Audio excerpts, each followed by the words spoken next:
We've just had the afternoon session of the day 6 of Tranche 1, Phase 3 of the Undercover Policing Inquiry. We've just heard from Roy Creamer, who was one of the more anticipated of the Spycops managers.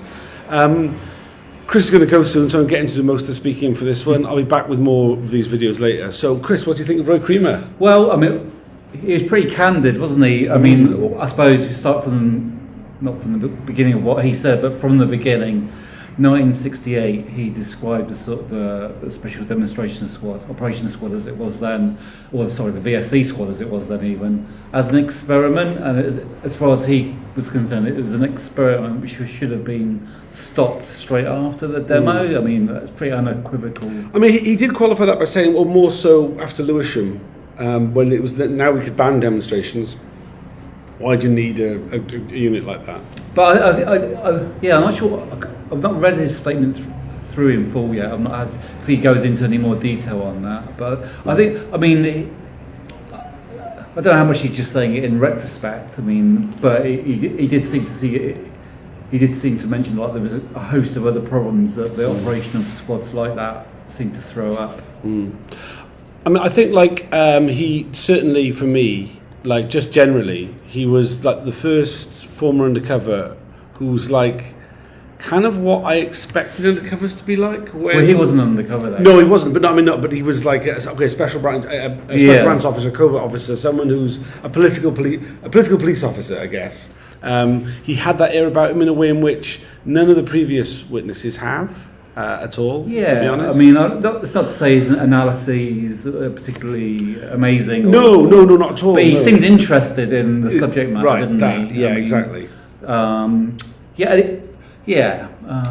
like, it was quite interesting. He talked quite at the beginning of his evidence about his role as a special branch officer before the formation of the SDS and the kind of approach he had then, which just sounds like a bit. It just sounds weird, man. It sounds like I don't know, just his thing basically was to just in person as an undercover, as a cop, not undercover, as a normal cop, go up to anarchists, go to their bookshops and be like, oh, what's happening then? And I'll buy this book, and what's this mean? And what do you think of the Maoists? And what do you think about this?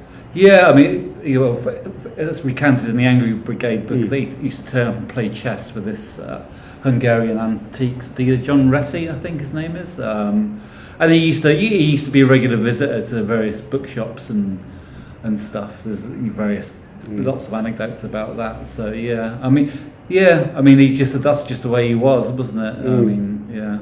Yeah, it's just a bit wild to me, really. I think that's how that, like, not just about him doing it, but then people just respond to it to like playing chess with him or whatever, Yeah.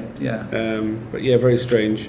Yeah, I mean, like he definitely gave a glimpse into the unit in a way in which, I mean, one of his quotes was that like the problem was that plots of violence or evidence of pre-planned assassination or something. The problem with them was they didn't exist, and that's why it was really hard to find them. Which is quite funny. Fucking brilliant, isn't it? There we go. And there was a few other like one. Yeah, I mean, I think he was being as polite as he could about Comrade Dixon, but he did seem to like portray him as some kind of like, somebody just do whatever he pleased without really any much consideration for the consequences. Yeah, totally. And, I mean, he said, Dixon said, "Oh, you've got to rein me in," basically. Yeah, and I mean, you do get like he used the word like an adventure. I mean, he did say at one point, "I don't want to be flippant about it all, but when we were in the unit, it was all a bit of a lark. yeah. It was an adventure. We had no ill will towards the groups we were penetrating." Or even perception they might actually be dangerous. So there's the whole thing that I think I mentioned a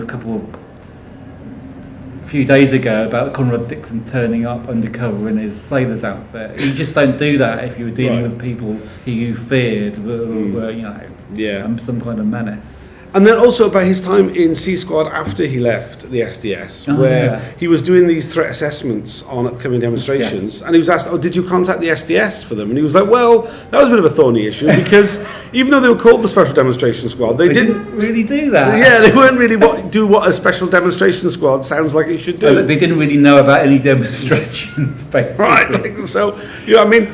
He basically said, they basically knew about some, but only if they were organised by, the three people that they were obsessed about, you know. Yeah.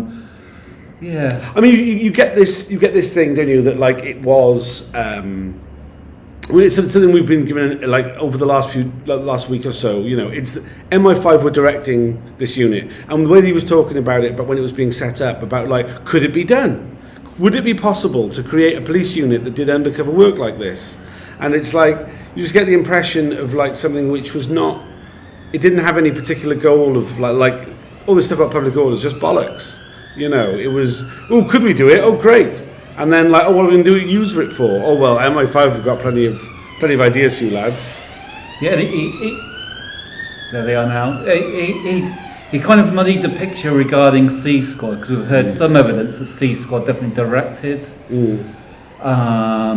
infiltrations, where he said they didn't have much influence, but he did definitely seem to confirm that the police, the special branch in general, were deferential to any request from MI5 requests. They just have to whistle when they go and do it, basically. Yeah. I mean, you got that very clear. Yeah.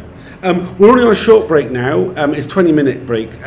So we've got a little bit more time, but not a huge amount. By the way, we've got rid of all that stuff along there with all the. Sorry about that. I thought it looked cool. Replaced by me, which is not necessarily an improvement. Well, this is your last time on camera this week, so make it count. Is there anything else you want to talk about? No.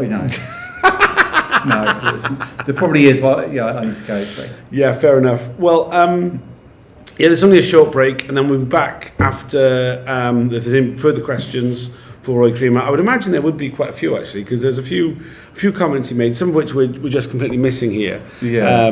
Which like demand further input really. Of all the undercover officers, certainly of the managers, I think he's the most interesting that I've heard from. Yeah, I think he's going to be the highlight of this. Yeah. He definitely also he charmed a bit of the public gallery. I mean, I don't want to drop anybody in it, but during the first break, when we didn't we didn't get time to do a reaction. A number of seasoned Spycops watchers said, "Oh, I like him," and it's like, "What do you mean you like him?" And someone. Who should not be named. Who won't be named. So he reminded them of her granddad. Yeah, well, no, grandmother. Yeah, and it's just like, oh, if only he says the way he says certain words and all this. It's just like, come on, dude, bloody hell. But I mean, you get the impression, yeah, he's like a charismatic character who probably was quite good at his job, such as it shouldn't be a fucking job. But someone who I think.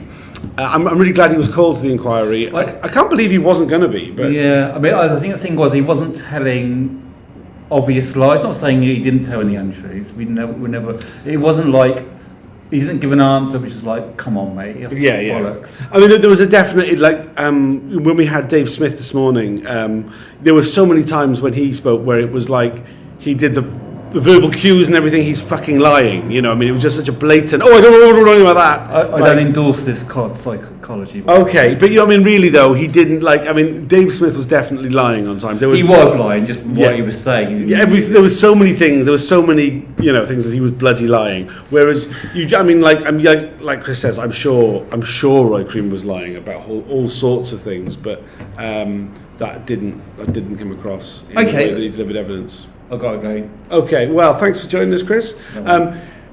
You can hear Chris's words if you can't see his face by joining Twitter Spaces at 7 p.m. every night. I can't do that tonight.